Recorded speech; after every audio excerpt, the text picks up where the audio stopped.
lender on the show. He says the lender. Hey, welcome to our home buyer seminar. This is Bill Gross. We do this every Wednesday, about 4 or 5 o'clock, today 5 o'clock. And we talk about how to buy your next home or your first home. I'm Bill Gross, at Bill Gross Probate on social media, with my good friend and colleague, Patricia Castillo. and the guy responsible for interest rates jumping up. He was our favorite lender until last week. Yeah, we fired him as of last week. We're going to fire him right now in front of everybody here. So Shannon, let's just start the show. You know, the thing that amazes me is every week, if you watch real estate news, the rates are going to go up, the rates are going to go down, the Fed's going to raise their rates, the rates are going to drop the rates. You know, jobs are up, rates are down, jobs down, rates are up. All you hear about that. And then I was off on vacation for religious holiday Thursday and Friday. And I checked the news on Saturday and see that on Friday we had a huge jump in rates, about 0.5%, thereabouts. Mm-hmm. But so little coverage in the news. It was like a mysterious, nobody paid attention to it, but the rates jumped up. Now, if you're in the business, you paid attention to it. Yeah.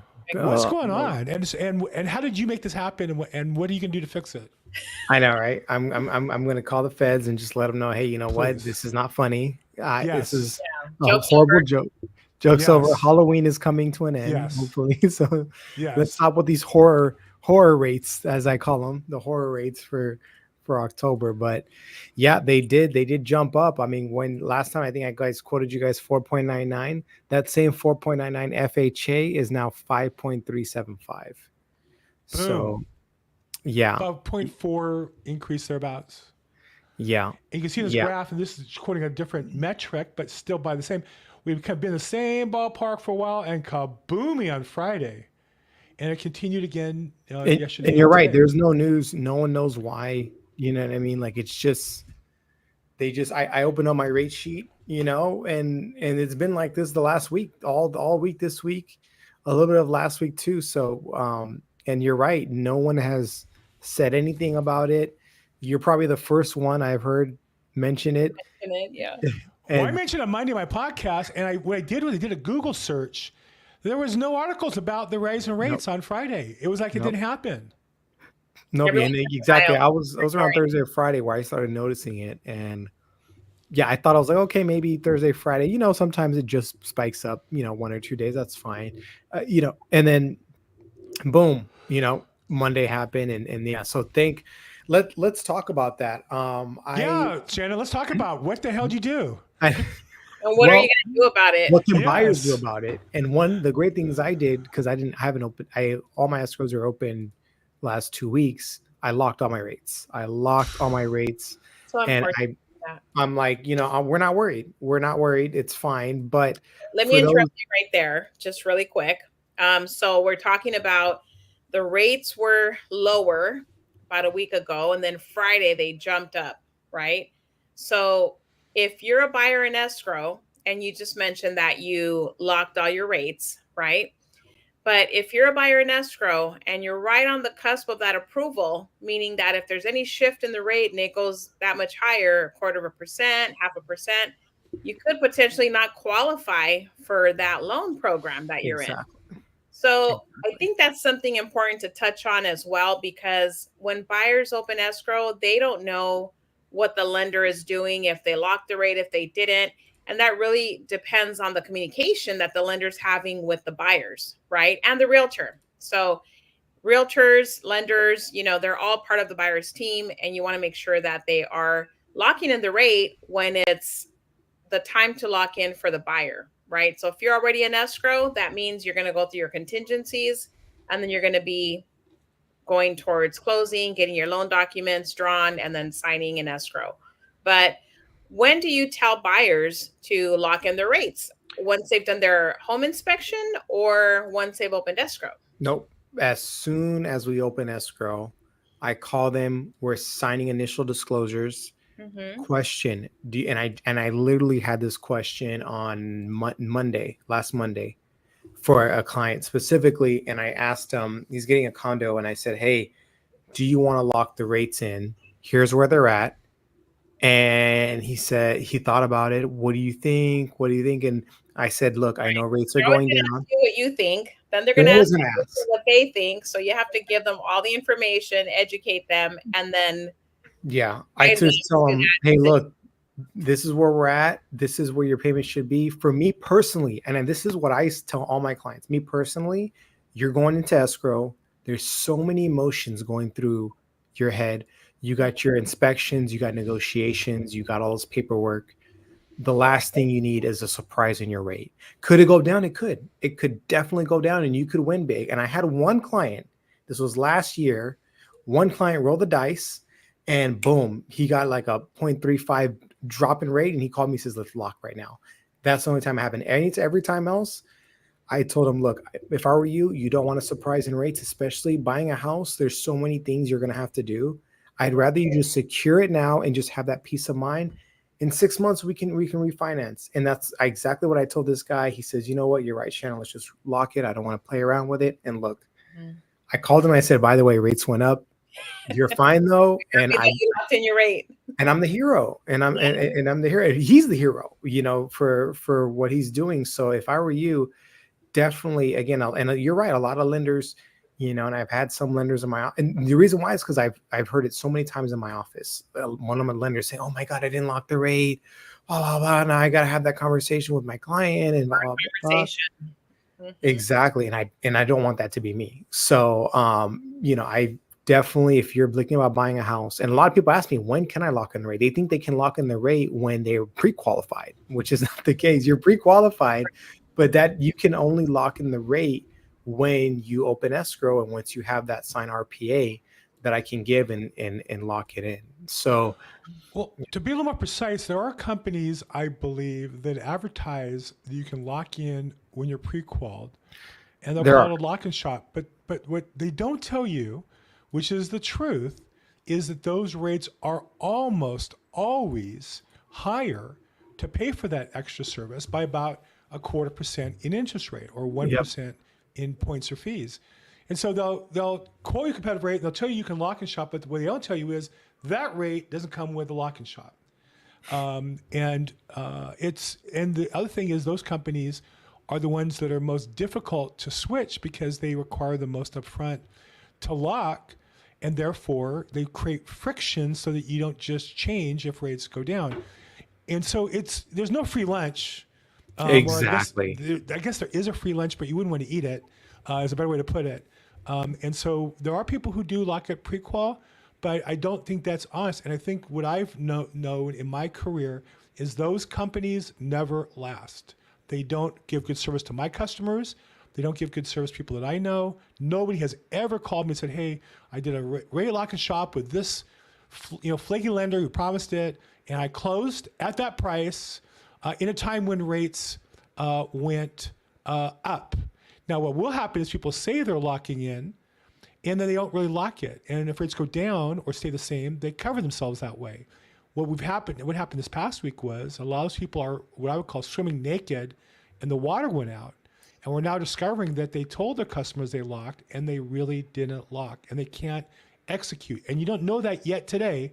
You're going to know that in a week or two when they find some reason to decline the file. So I think it's really important that if something sounds too good to be true, it almost always is in any area of life. This is no different. And that's why integrity and relationships are really important in this business. Yeah, I agree. I'll get off my soapbox. No, it's true. I mean, as a buyer, especially first-time buyers, they're really being led by the real estate agent and the lender and being, shown all these different things. So it's a lot of information to take in. And so that's why we go over this process step by step as far as the loan pre-approval, pre-qualification process. Getting a DU summary. What does that mean? It shows, all of the findings that the lender has pulled. So it's a stronger way of showing the listing agent that you are pre-approved for the loan. And then on top of that, the buyer has to now go through all of the home buying process, which is in escrow, right? Getting all your inspections done, going through your contingencies, and then negotiating if there are any items that you want to negotiate with that are on the home inspection report. So you can see why there's so much information it's like, being fire hosed, right? With a lot of information as a first-time buyer. But when you have a strong team behind you, you're not going to feel that stress. You're not going to feel like you're lost in the park. you're not going to feel like you're going on a lonely walk all by yourself, because we're going to be there guiding you every step of the way, making it painless for you. So, exactly. So Shannon, for FHA right now, you said the interest rate is about 5.375. You said, yeah, 5.375 with, which is actually still a good rate for FHA. Oh yeah, oh yeah, it's still a great. Again, it's not 4.99, right? But it is great. It is really good, and it's better than where we were just 6 months ago. Right. Yeah. That's a really good rate. Yeah. So definitely getting guys in, and again, like we always say, be prepared, get qualified, because a lot of people were saying, well, the rates are down, and by the time you get qualified and give me all your paperwork and do this, look what can happen in just a few days. Right? Like you can definitely miss out on an opportunity. So definitely take advantage while you can. And like Patricia said, it's still a good rate. You can still get something really good at that price point. So, and I am seeing a couple people, getting credits for buy downs and things like that. So again, there's so many things that we could do. Mm-hmm. Yeah, this is still a great market to negotiate in. Exactly.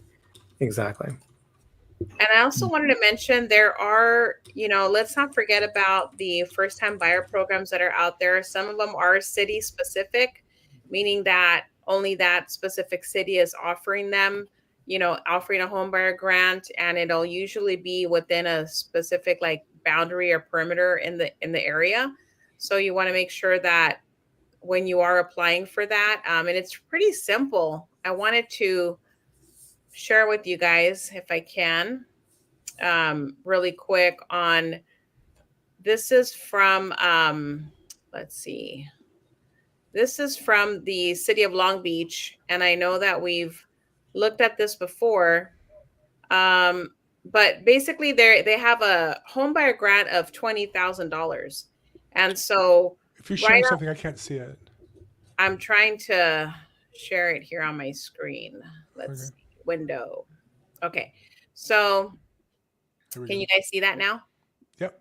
Let me just expand it. So this is the first time home buyer assistance program, and this is offered through City of Long Beach. And so it tells you here, this is if you're wondering like, well, what area does it cover? So they call it the Community Development Block Grant. And when you click on the map here, you're going to see, can you see the map? Mm-hmm. Okay. So this is bordering like surrounding area of Signal Hill, because Long Beach is a pretty large city. So all the shaded area here is where this home buyer grant is granting the $20,000 that a home buyer can use for their down payment and closing costs.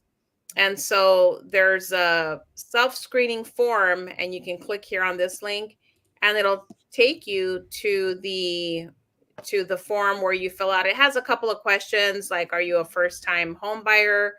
Are you a first-generation buyer as well? So you can't have, your parents can't own a home and then you're trying to buy a home and say you're a first-time buyer. Even though, do you know if that's for both applicants or just for one? For both. Yeah, for both. So you have to be a first-time buyer and a first-generation home buyer as well. But that's a really great opportunity. And different cities offer different types of home buying grants. So you can combine that with the money you have and put that as a larger down payment. Yeah, so, I wonder if they can combine that with the CalHFA. That'll be great. Yeah, those are, a lot of these programs are still out there. And so I was getting asked that question this week. So I just want to bring that up because, of course, there's a CalHFA down payment assistance. There's other down payment assistance programs, and you can even borrow the funds for closing costs. So essentially, you'd have 3 loans. You'd have the primary loan that you're using to purchase a property, plus the down payment assistance loan, plus the closing cost loan. So there's 3. But you can also combine that with other first-time homebuyer, grants. So that's something to look into. And if you want more information, feel free to give us a call afterward. And this is the time to look in those programs because jump in rates, do a little strategy, you can offset your costs. Mm-hmm. And sometimes these government programs don't reprice as quickly as the market. particularly these bond finance programs. Typically, they reprice them, but not hourly or minutely like Fannie Mae loans or FHA market loans. So again, and C loans in particular are famous for not repricing. They issue them until they run out of money. So this is a time to sharpen your pencil, work with a great agent like Patricia, work with a great lender like Shannon. Though we're pissed at him today because the rise in interest rates is his fault.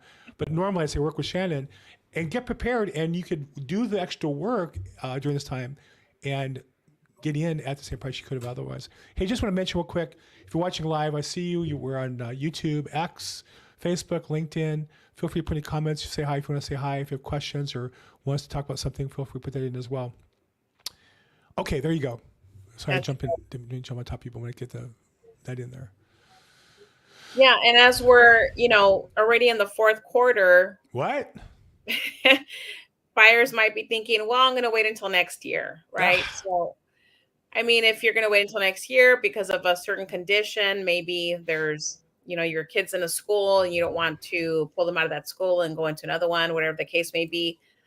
Some of these home buyer grants, they may be depleted already, but then they get replenished as of January.